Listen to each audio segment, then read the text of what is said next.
Right now we're in Prim, Nevada, on the California-Nevada border, and today we're going to be talking about the strange tale of Whiskey Pete.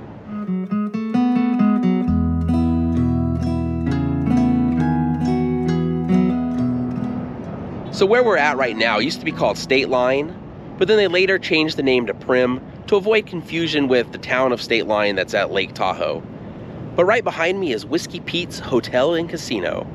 Now, when I talk about the strange tale of Whiskey Pete, I'm not talking about the strange tale of Whiskey Pete's Casino.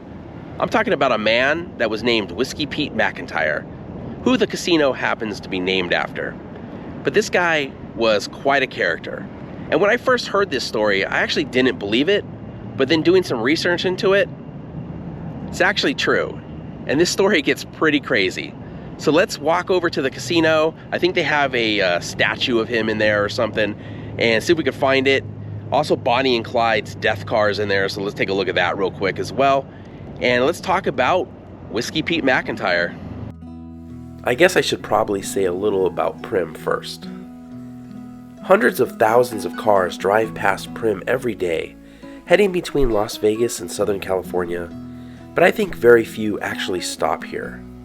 Prim basically consists of 3 casinos, of which only 2 are open as of the filming of this video, and a few gas stations and shops, though one gas station does have a pretty magnificent fountain. Not a lot of people realize this, but Prim is also where Las Vegas Boulevard starts. This was formerly part of Highway 91, but you can jump on the road here, avoid the interstate, and about 41 miles later, you're at Caesar's Palace.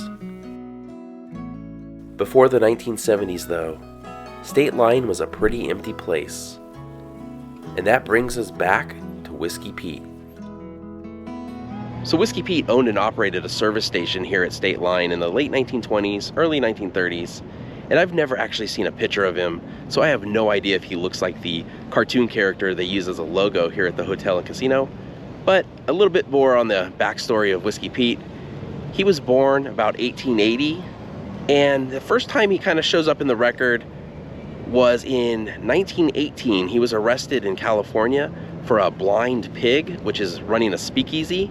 And then in 1922, he was arrested here in Nevada for bootlegging. Sometime in the 1920s, he got his service station here, and that's where things started to get a little bit more crazy. Whiskey Pete's Hotel and Casino was built in 1977, and while the outside looks like a castle, inside there's an Old West theme.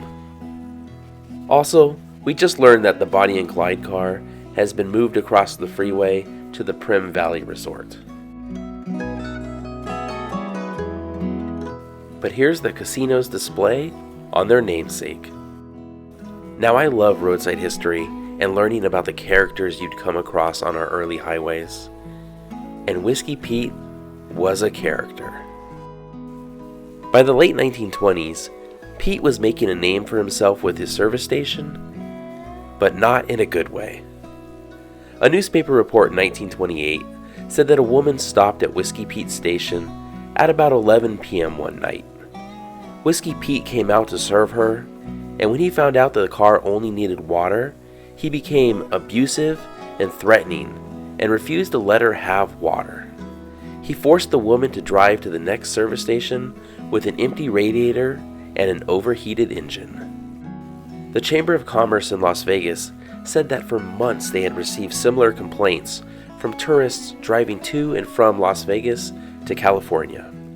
One of the complaints said that Whiskey Pete shot at them, and another said he threatened to shoot them. Then in 1931, a Nevada postmaster named Rube Bradshaw stopped at Pete's service station for gas and left with a bullet wound. Apparently there was an argument over Bradshaw asking for a cup of coffee.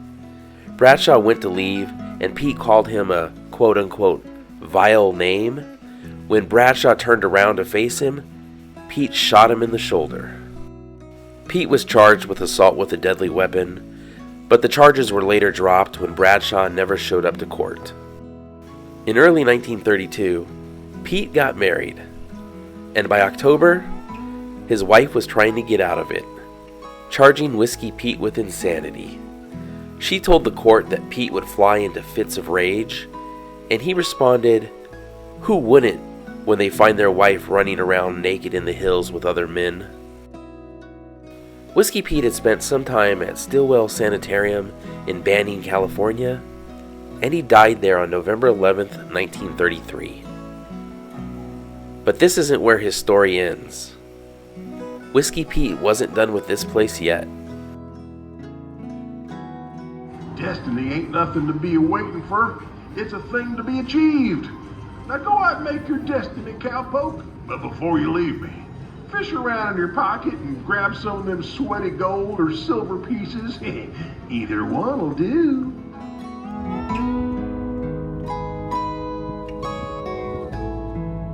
We moved a little north of the casino, closer to where Whiskey Pete's service station would have been.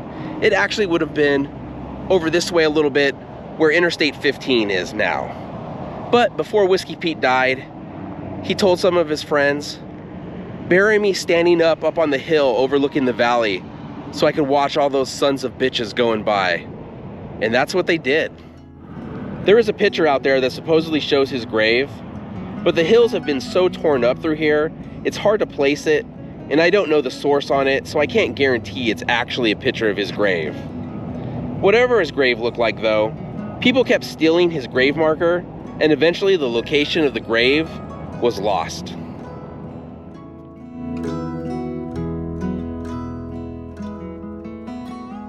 So you could probably see where this is going. But on February 2nd, 1994, workers that were building this tramway between Buffalo Bill's on the other side of the freeway and Whiskey Pete's casino struck something. And the next thing they knew, there was Whiskey Pete's skull looking up at them. So the legend was that Whiskey Pete was buried with a bottle of his moonshine and his gun in his hand. But when they dug him up, they didn't actually find that. There was a little bit of hair left, a few buttons from his shirt, and that was it.